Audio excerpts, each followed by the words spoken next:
And they, together, lie down at the bottom of the universe. And a lotus flower sprouts from the navel of Garbhodakṣayi Vishnu.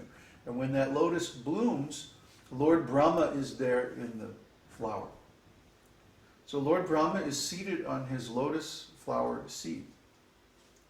But he is in material consciousness, so he can't see the Lord. He can't see anything, in fact, because there's no light. There's only darkness.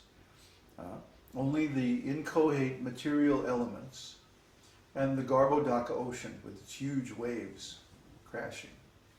But he can't see any of this. So he tries to figure out, who am I? What am I doing here?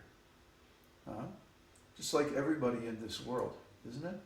We're born into this material universe without asking or remembering having asked to be born within it. And we're confronted with this bewildering, complex, baffling, frustrating material energy. And then from that we have to figure out what we're doing here. Who am I? What am I doing here? What is the purpose of life? All these same questions confronted Brahma in the beginning of the creation. So he was looking around trying to figure this out. And he even went back down the stem of the lotus flower, trying to find where he had come from. But he couldn't really find anything. So then he came out and he sat down again on the lotus flower, and he heard two words, ta, pa. Ta, pa, these two Sanskrit words, means penance, austerity. So in other words, this was an instruction from the Lord to Brahma. Okay, you want to know what you're doing here? You want to know what is all this material creation? You want to understand what is the purpose of your existence? Then, ta, pa, do penance, do austerities.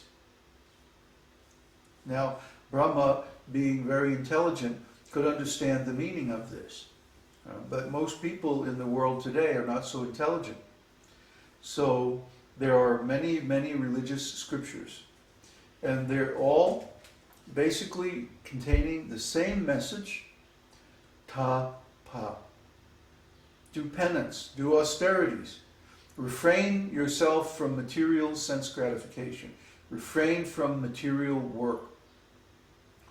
Dedicate your life to a sacred purpose of understanding the purpose of creation, understanding the Lord, understanding yourself.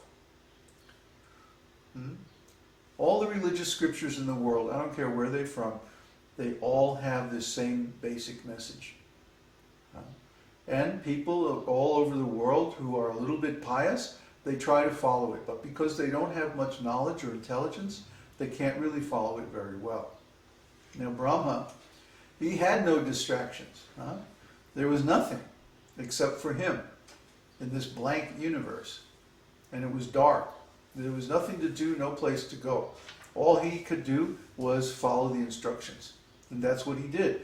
He sat down for 10,000 years of the demigods, 10,000 celestial years. And he meditated on, what is this material world? Who am I? What am I? What is my purpose? What is the purpose of existence? These basic fundamental questions. We call these the hard questions. These questions confront everyone in this material life. And unless we can find workable, practical, reasonable, and true answers to these questions, then we fail at life. Actually, we fail at attaining the purpose of human life, which is self-realization. But Brahma, because he is gifted and guided by the Lord, he, after 10,000 years of the demigods meditating on these questions, he attained self-realization. And at that time, Kṛṣṇa appeared to him, showed him the Vaikuntha planets, all the way up to Goloka Vrindavan, the supreme planet of Kṛṣṇa. And then he spoke these 4 verses to Lord Brahma. Brahma, it is I, the personality of Godhead, who was existing before the creation when there was nothing but myself. Nor was there the material nature, the cause of this creation. That which you see now is also I, the personality of Godhead, and after annihilation, what remains will also be I, the personality of Godhead. So the first thing is, the very first word in this verse is aham. Aham means I am. So only a person can say, I am. Only a person can assert his personal existence and identity. Only a person can speak and introduce himself. Brahmā, hi, I'm the personality of Godhead. So God is a person. He has to be a person. Why? Because we are persons. And unless God is a person, how can we exist as persons? So Kṛṣṇa, God, is the first original person, Adi Purusha. We are also Purushas, but we are subordinate Purushas. He's the master servant, and we're the servant. So these Purushas, persons, we all existed actually before this creation. But we don't remember that because we're conditioned by this material body. Therefore, Kṛṣṇa informs Brahmā and all of us that he was existing before the material creation. None of this existed before the creation. But Kṛṣṇa existed, and during the time of manifestation of the material energy, actually all of this is him. Everything that we see, everything that we know, everything that we do, all the energies and the phenomena that we experience, including time itself, is actually Kṛṣṇa. Specifically, it is Kṛṣṇa's energy, Kṛṣṇa's material energy. Kṛṣṇa has three kinds of energy, three kinds of potencies: the internal, the external, and the marginal. The external potency is the material world. The internal potency is the spiritual world. And the marginal potency is the living entities. So these three potencies are there, but because Kṛṣṇa is transcendental, and his potencies are also transcendental, therefore there's, in one sense, no difference between them. And then he also says, after annihilation, what remains will also be I, personality of Godhead. So there's going to be an annihilation. This material world is not going to exist forever. And actually, even during the course of the existence of the material world, there are many smaller annihilations, smaller devastations, during which the conditions in the material world change so rapidly that basically everything is destroyed and reset back to its original nature. So Kṛṣṇa is giving a lot of information here.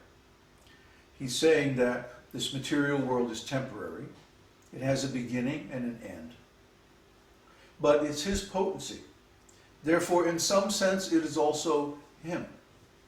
And certainly, it operates according to his will, his ideas, his thoughts.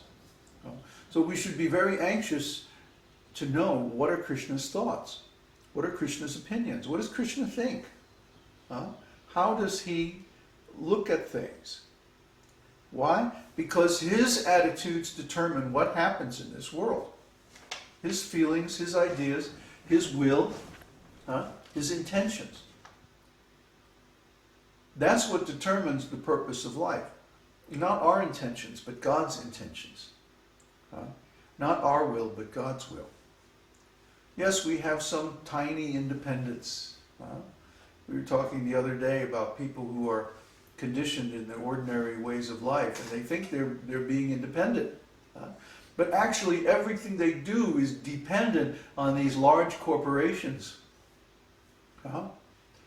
They go to some job, and between having to maintain a house or apartment and a car and all their clothes and all their things and drive back and forth to work and buy lunch and everything like that, 80% or more of their income is spent just on maintaining themselves for their job. See? They could live somewhere out in the country in some cheap little village, like we did in Veracruz last year. And pay, instead of paying, $2,000 a month for an apartment, pay $500 and have a whole house. I mean, it's very easy. What were we paying? $200. $200, we had a whole 3-bedroom house on a hectare of land. With loads of lemon trees. Yeah, tons of lemon trees and fruit and all kinds.